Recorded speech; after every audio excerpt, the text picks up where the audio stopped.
One way to figure out what a limit is to just plug in numbers and look at them. Plug in an x and figure out what y is, and then try to determine, is there a trend in y?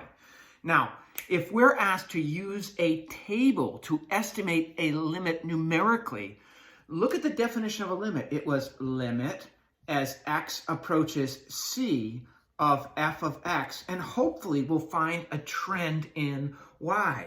So we're saying this equals what? That what is the L? The f of x is 3x minus 2, and the c value here is 2. We're going to be crushing in on 2 from both directions. That means coming from above, we'll say x is 5, x is 4, x is 3, x is 2.5, x is 2.1, x is 2.0001. And from the other side, from below, we'll say x is negative 1, x is 1, x is 1.5, x is 1.9, x is 1.999.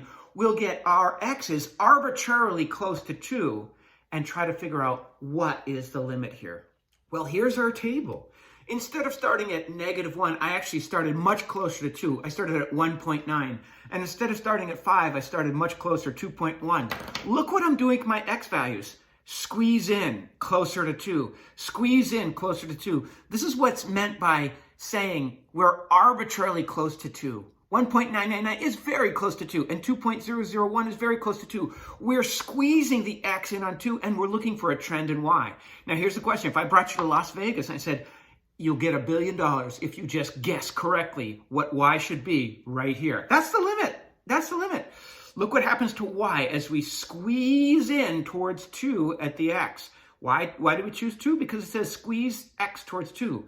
We went 3.7 and 4.3 to 3.97 and 4.03 to 3.997 and 4.003. What do you guess would happen when x goes to 2? Well, hopefully you can see that this would probably be 4. So the limit of 3x minus 2 as x goes towards 2 is 4, because that's the trend we saw in the y. Now, if we graphed this, of course, 3x minus 2 has a negative 2 for our y-intercept and a slope of up 3 over 1. And this at 1, 2 has the point 2, 4. So you can see graphically as we squeeze in on x equals 2, what's happening to the y? The y is trending towards 4. And we look towards the y, or the dependent variable, to figure out what the limit is. It's simply, again, I'll say it, it's the trend in y, or your dependent variable. That's all a limit is.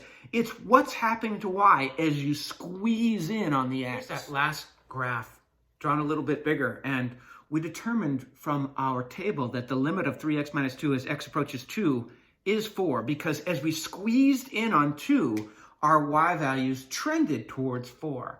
Now, this is a continuous graph, meaning when I drew this 3x minus 2, my function, I didn't have to pick up my pen. And so we say the limit exists. Why? Because there's a trend in y. The limit exists. And because I have this point, I say the limit is reached. So there's two different ideas going on. Does the limit exist? Yes, there's a trend in y. As we squeeze in our x closer and closer to 2, our y squeeze is closer and closer to 4. So the limit exists. Is it reached? Well, that's the question is, can I draw the point on my graph? So in this case, the limit exists. There's a trend in y. And when I look at my graph, I have a point there. So the limit is also reached. Now, if the graph was not continuous, say I had a hole right there, then I'd say the limit exists because we still have a trend, but the limit is not reached in this case because I can't draw my point there. This is a graph that's not continuous because if I drew it, I'd have to pick up my pen and keep on drawing after that hole. So the limit is not reached because I have a hole there, but it certainly exists. I still have a trend in y. When the graph is not continuous, things are a little bit more tricky. That's all. If the graph is continuous, then we can use something called direct substitution.